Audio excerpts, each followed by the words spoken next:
যারা অ্যাডেনিয়াম করতে চাইছেন অনেকে আমাকে বলছেন যে অ্যাডেনিয়াম গাছ কীভাবে বসাবো নতুন গাছ এনে, আর কী তার কী পরিচর্যা কী হবে না হবে সেটা জানতে চেয়েছেন।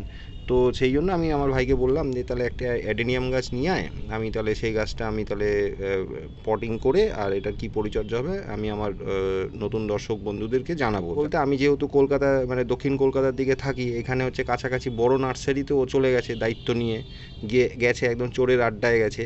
মানে সবাই চোর না, কিছু কিছু দোকান ওখানে আছে বদমাশের হাড্ডি, ঠিক আছে।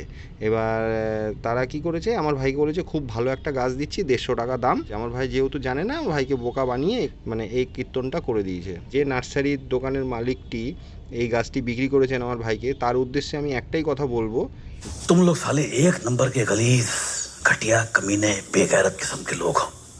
तुम्हारी औलादे तो नहीं है ना, पैदा करना भी मत। যাই হোক, আর তো কিছু করার নেই, এখন এই গাছটাই আমাকে পরিচর্যা করতে হবে, এই গাছটাই আমাকে এখন বাঁচিয়ে তুলতে হবে, এটাই আমার কাছে এখন চ্যালেঞ্জ হয়ে দাঁড়িয়েছে।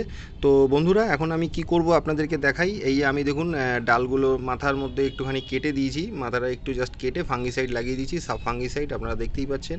এখানে দেখুন দুটো ডাল বেরিয়েছে আর পাতা হয়েছে সুন্দর ছোট ছোট।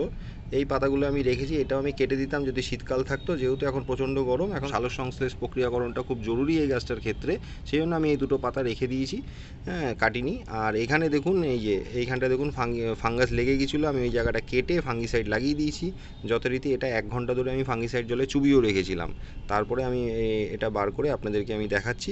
এই গাছটার জন্য এই যে মিডিয়াটা তৈরি করেছি সেটা আপনাদেরকে একটু বলি। আমি নিয়েছি 2 মুঠো সিন্ডার নিয়েছি, 1 টব নিয়েছি গার্ডেন সয়েল নিয়েছি, আর হচ্ছে ভার্মি কম্পোস্ট নিয়েছি হাফ টব, আর নিয়েছি হচ্ছে আপনার এর মধ্যে নিয়েছি হচ্ছে আপনার নিমখোল নিয়েছি একটু সামান্য পরিমাণ নিমখোল, আর 1 মুঠোর মতন হাড় গুঁড়ো নিয়েছি, হ্যাঁ, আর শিংকুচি নিয়েছি অল্প, খুবই সামান্য। তো এটা দিয়ে আমি আপাতত গাছটা এখন বসাবো, গাছটা বসিয়ে দিন 15 সেমি শেডে রাখবো। এই টবটার মধ্যে আমি আপাতত বসাবো। আর এই গাছটা এখন আমি যেহেতু ছাওয়াযুক্ত জায়গায় রাখতে চাইছি, আমি কি করব, এখন ছাদে রাখবো না, আমি আমার বাড়ির ব্যালকনিতে এই গাছটা রাখবো দিন 15, তারপরে আমি ছাদে এটা ট্রান্সফার করব। তো দেখুন বন্ধুরা, আমি তো যেরকম বললাম মাটির মিডিয়াটা আমি তৈরি করে নিয়েছি, কিছুটা মিডিয়া আমি এখানে ভরে নিয়েছি, ভরে নেওয়ার পর এখন আমি গাছটাকে বসাবো, বসিয়ে আপনাদেরকে দেখাচ্ছি। দেখুন বন্ধুরা, আমি গাছটাকে পটিং করে নিলাম।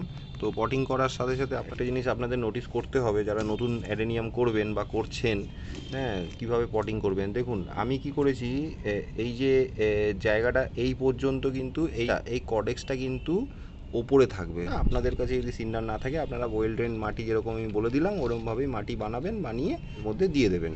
তো দিয়ে এবার কি করতে হবে, আমি যেহেতু আপনাদেরকে আগেই আমি বললাম, এবার আমি কি করব, গাছটা আমি সেমি শেডে রাখবো, মানে আমার বাড়ির বারান্দায় আমি রেখে দেবো 15 দিন রাখার পর এটার কি স্ট্যাটাস দাঁড়ায় সেটা একটা আমি আপনাদেরকে ভিডিও করে দেখাবো। আর পরের পরিচর্যা সেটা নয় পরেই আলোচনা করা হবে। এখন আপাতত কোনো আমি খাবার দেবো না, শুধু আমি শুধু এটা জলের উপরই রাখবো দিন 15। যাই হোক, ভিডিওটা বেশি বড় করছি না, আপনারা যদি অ্যাডেনিয়াম গাছ করতে চান তো এইভাবেই করবেন। যদি ভিডিওটি ইনফরমেটিভ মনে হয় একটা লাইক করে দেবেন, আর অবশ্যই শেয়ার করবেন বন্ধুদের মাঝে। দেখা হচ্ছে পরের কোনো ভিডিওতে। ভালো থাকবেন, সুস্থ থাকবেন, টাটা।